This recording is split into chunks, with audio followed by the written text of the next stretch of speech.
The rain didn't just fall that night. It hammered against the earth, as if trying to wash the world clean of its sins.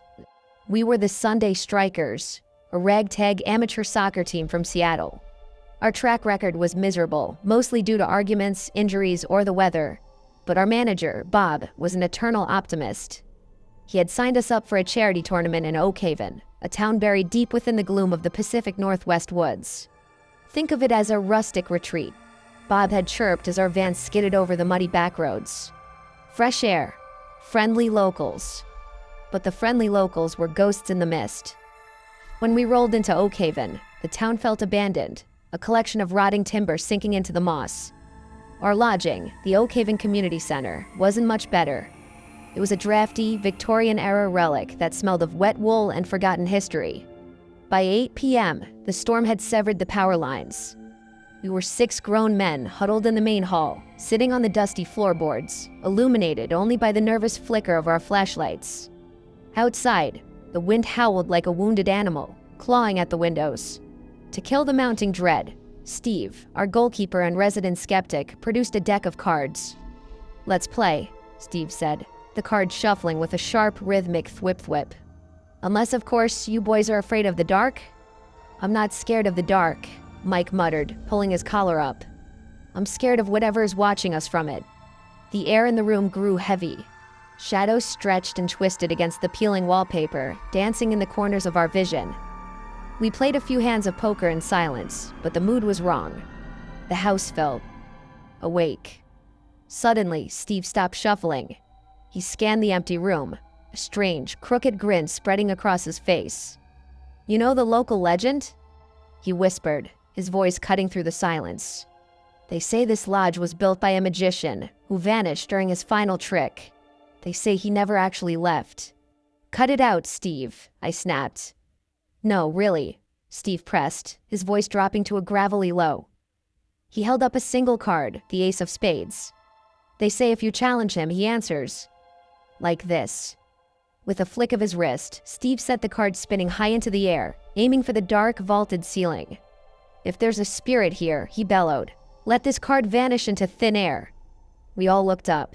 We watched the white blur of the card spinning, catching the beam of the flashlight, dancing near the rafters. And then, nothing. It didn't flutter down. It didn't land on a shelf.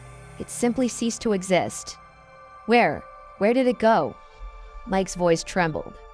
"It probably got stuck," Bob said, his voice cracking as he stood up, frantically sweeping his light around. "It has to be here." We searched the floor. We checked the corners. Nothing. The room was empty. The card had evaporated. Steve was staring at his empty hands. His grin was gone, replaced by a pale mask of fear. Slowly, his trembling fingers drew the next card from the deck. "The legend says," Steve whispered, the sound barely audible over the rain, "that the first trick is a disappearance. The second is a summoning." He held up the Queen of Hearts. His hand was shaking violently now. "If I throw this," he stammered, eyes wide, "it won't vanish. It will turn into the beast." "Don't do it," I yelled, lunging forward. "Steve, put the card down." But it was too late. He threw it. The card flipped through the air, flashing red and white. But when it hit the floorboards, there was no paper slap. Instead, there was a soft, heavy thud. From the deepest shadow in the corner, 2 glowing yellow eyes snapped open. A massive black cat stepped into the circle of light. It arched its back, hissed a sound like tearing fabric, and looked directly at Mike. Mike screamed, scrambling backward in a panic, kicking over the lantern. The room plunged into absolute darkness. Chaos erupted. We scrambled for the door, tripping over each other, bursting out into the freezing rain and diving into the van. We didn't stop driving until we were 20 miles down the highway, the town of Oakhaven fading into a bad memory. Bob never signed us up for an out-of-town game again. And Steve? He quit the team the next day. He claimed he lost his gloves, but we all knew the truth. He just never wanted to touch a deck of cards again. Uncle Hank always had a talent for dragging home junk he didn't need. I still remember the day he rattled up the driveway in his battered pickup, looking paler than a sheet, but grinning like he just won the lottery. "Feast your eyes on this, Neil," he rasped, unwrapping a chipped blue enamel camping mug from a greasy paper bag. Snagged it for a quarter. They don't make craftsmanship like this anymore. I stared at the thing. It was ugly speckled white on blue, with a rim eaten away by rust. You look terrible, Hank. You all right? Just something I picked up at the fair, he muttered, wiping sweat from his forehead with a dirty handkerchief. Whole place was shutting down when I left. Some nasty bug going around. Folks were dropping like flies near the chili stand where I bought this. And that was the beginning of the end. Uncle Hank didn't last the week. The doctors mumbled something about severe food poisoning spiraling into cardiac arrest, but truth be told, his heart just gave out. The house felt empty after the funeral. My wife Sarah took to organizing his belongings to distract herself. That's when she found the blue mug sitting on his nightstand. "I'll give it a good scrub," she said, holding it up to the light. "We probably should toss it, but it's sturdy. Might be good for our next camping trip." I didn't give it a second thought until a year later. I was working sales for a construction supply firm, driving long hauls across Ohio and Kentucky. I was barely ever home. But one evening, I walked into a house that was too quiet. My youngest, Timmy, had fallen ill. Sarah was a mess. "I don't understand," she sobbed, clutching my arm. "He was running around this morning. He just had some soup for lunch, and then..." I walked into the kitchen, and my blood ran cold. There it was, sitting on the drying rack, the blue enamel mug. "Did he eat from that?" I asked, my voice trembling. "His soup?" "Yes, he claims it's his favorite mug now," Sarah replied, wiping her eyes. Timmy passed away 3 days later. The doctors called it a rare viral infection, an anomaly they hadn't seen in kids his age. Our world didn't just break, it shattered. In the haze of my grief, I became obsessed with that mug. Rationality told me it was just an object, a piece of metal. But every time I looked at it, I saw Uncle Hank clutching it with his dying hands. One rainy Tuesday while Sarah was out, I snapped. I grabbed the mug, drove 5 miles out of town to a dense patch of woods near the interstate, and hurled it deep into the brush. I watched it vanish into the thorns. "Good riddance," I whispered, the rain masking my tears.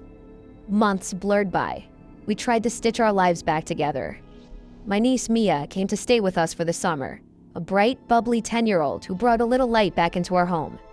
I came back early from a business trip one afternoon, exhausted but happy to be home. I walked into the kitchen and froze. Mia was sitting at the table, swinging her legs, sipping hot cocoa. She was drinking from the blue enamel mug.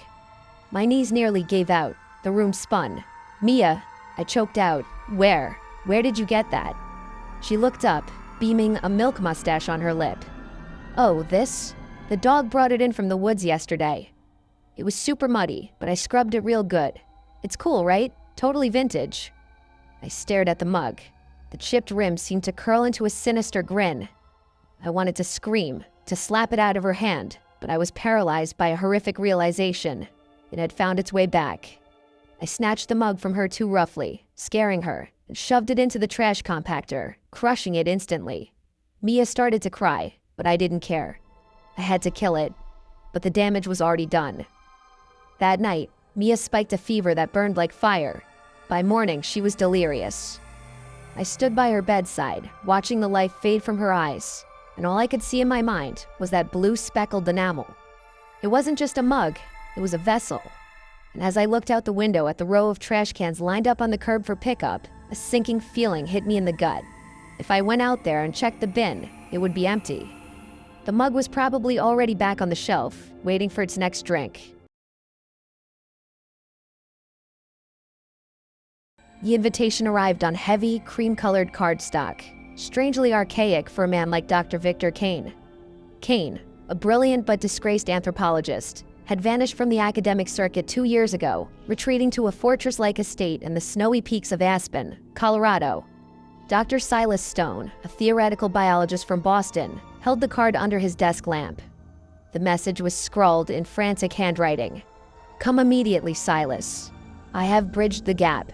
The missing link is no longer missing. He is alive." Against his better judgment, Stone went. By the time Stone's rental car crunched up the gravel driveway, a blizzard was howling through the Rockies. Kane's mansion loomed like a dark, gothic shadow against the whiteout. Inside, the atmosphere was electric. Stone wasn't the only guest. A handful of Europe's finest scientists sipped expensive scotch by a roaring fireplace, murmuring in hushed tones.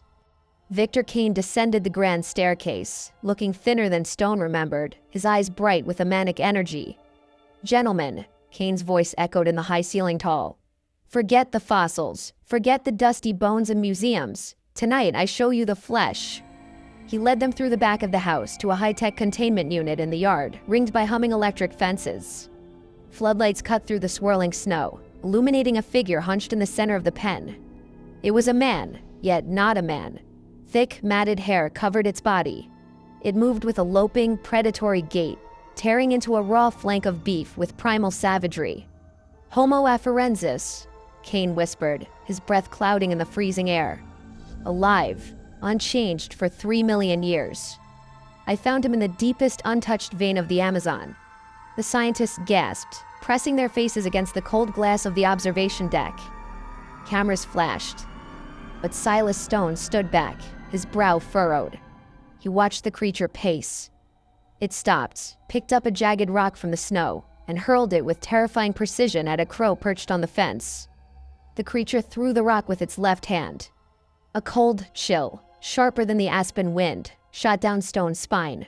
The movement was familiar, too familiar. Evan Bush, Kane's young, bright-eyed grad student, had disappeared during Kane's last expedition. Evan was a chaotic genius, but he was also a star college pitcher, famous for his wicked left-handed curveball. Later that night, the mansion was filled with the sounds of celebration. Toasts were made to Kane's genius. But Stone sat in the shadows, his hand clutching a small metallic case in his pocket. Inside was a prototype of Chronos Plus, a controversial serum Stone had been developing. It was designed to accelerate cellular evolution, forcing an organism to age or evolve thousands of years in mere minutes. He had to know the truth. Under the cover of the storm, Stone slipped out the side door. The guards were huddled in their booth, distracted by the cold. Stone approached the electric fence, cutting the power at the junction box. "Evan?" he called out softly. The creature froze. It turned, growling low in its throat. But as it stepped into the light, Stone saw them piercing blue eyes, filled with a human, terrifying confusion. "It's me, Silas," Stone whispered. The creature whimpered, a sound of pure misery. Stone didn't hesitate. He loaded a dart gun he had taken from the supply locker with the Chronos Plus vial. If this is a prehistoric man, this serum will evolve him into a modern human, Stone thought. But if he is already human, if he has been forced backward, he fired. The dart struck the creature's shoulder. The beast roared, stumbling back into the snow. Then, the screaming started. It was a guttural, agonizing sound of bones reshaping. The scientists inside the house heard it and came running, spilling onto the patio just in time to witness the impossible. The thick hair shed rapidly, clumping in the snow. The jawline retracted. The hunched spine cracked and straightened with sickening pops. 10 minutes later, the monster was gone. Shivering on the ground, naked and weeping, was a young American man. "Evan!" Stone rushed forward, throwing his coat over the boy. He did it to me." Evan sobbed, his voice raspy and unused. "In the jungle. He injected me. Said he wanted to go back. To the beginning." "You fool." A scream tore through the wind. Victor Kane stood on the porch, a revolver in his hand, his face twisted in fury. "You ruined the greatest experiment in history. I created time." "You didn't create anything, Victor," Stone shouted, shielding Evan. "You kidnapped a boy and forced him into a nightmare just to feed your own ego." Kane raised the gun, but sirens began to wail in the distance. Stone had called the Aspen PD the moment he saw the left-handed throw. Victor Kane didn't run. He simply dropped the gun and fell to his knees, staring blankly at the snow, muttering about lost worlds.